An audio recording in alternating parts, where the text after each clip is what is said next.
In this video, I'm going to show you how to add your Facebook link profile into Roblox. If you find this video helpful, please consider to like this video and subscribe to my channel. In saying that, let's just jump straight into the video.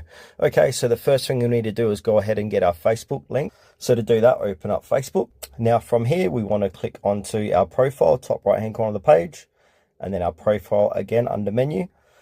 And now here we want to click on the three dots where it says add the story, edit profile, click on the three dots. And now right at the bottom of the page, you will say your profile link. So go ahead and copy this link here. And now we need to head over to Roblox.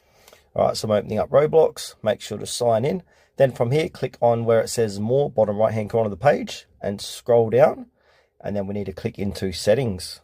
Once we're inside settings, click onto account info.